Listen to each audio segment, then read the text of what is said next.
مونږ ځکه میدان ته راغلي یو چې مونږ ته پته وای چې زمونږ حکومت څخه نه دومره ریسورسز شته دی نه دومره قابلیت شته دی فارچونیټلی اوس خو پکې بالکل نشته دی او مونږ خپل ماشومانو سره ډېره زیاته مینه ده چې هر ځای کې ناست دي مونږ هغوی مقابلې له تیارو مونږ هغوی خاورو ویروله نه ورکول غواړو نو مونږ وایي چې که مونږ حکومت څخه مدد وکړو راوبځو او په خپل خپلې مدد آپ مونږ سره حکومت د یو پیسې هم مدد نه کوي خپل لګو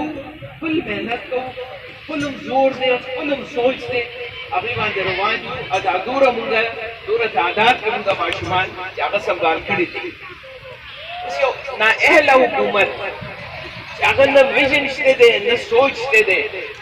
او په یاره کې راشي هغه کووډ کورونا باره کې تحقیق هم سم نه کوي ټولې دنیا کې پلاو سکولونه پلاو شول امریکې ته وګوره چې هلته کې خواړو کابو شوی نه دی که لنډن دی هلته کې اړو کابو شوی نه دی مونږ خو منځ کې ښه شو بیا لومړي یو دم اوس یې واشول ښه شوی نو په پته باندې نه پوهېږو چې هر ځای کې د حکومت په خپله لوی لوی میټینګونه کېږي لوی لوی جلوسونه کېږي او هغې کې هېچا هم دا هغه نه یې چولي ماسک نه یې چولي نو اپنی نه کوي هغه خپله نه کوي اورم کو نصیحت او خود میا فضیلت هغه خبره ده چې په خپله رول ماډلز نه دي که د هغه والا دی که د لنډن والا پرایم منسټر دی نو هغه چې چېرته ځي نو هغه ماسک اچولی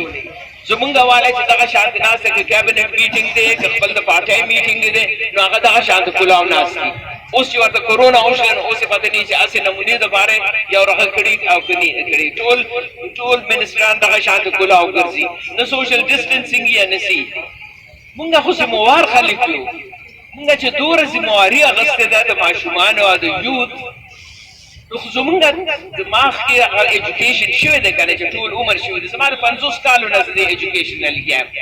که کلي کې من سکول دی هغه کلاو کړی دی او په دغې باندې چې زړه به خوږېده هغې جینکو دپاره چې کوم بهر نه وتې سخته پړده وه او کلچر چې بس بی خیر ده که د اتم پاس هم ټیچرۍ خو دا ماشومان خو یو محفوظه ځای ته خو راځي که نه څه خو یې زده کوي که نه څه خبرې خو کوي که نه اوس هم موږ حکومت ته دغه وایو چې زموږ خو دقه ذمواري ده که کووډ دی که کورونا ورته وایي که هر څه ورته وایي که فلو ده که ډینګي ده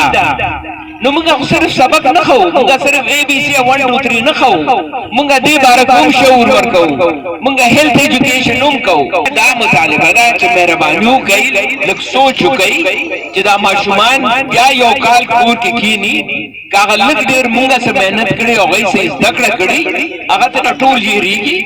نو داسې زیاتې دی سره مه کوئ پرېږدئ دا مونږ ته پرېږدئ چې مونږ کوم اقدامات اوچتوو مونږ خپل پوهېږو چې مونږ خپل ځان حفاظت که مونږ ته هم خپل ځان ډېر خوږ دی نو مونږ به هم ایس او پیز نه وایلیټ کوو مونږ ته پرېږدئ چې مونږ خپل کالج کې خپل سکول کې خپل مدرسه کې څنګه ماشومان سنبالو خپل استادان سنبالو څنګه ایس او پیز مونږ فالو کوو هغه زمونږ دی که مونږ تاسو وکتل چې زمونږ نه څه غلطیانې وشي نو بیا راشئ که مونږ له بیا سزا راکوئ که راباندې فاین لګوئ که هر څه راباندې لګوئ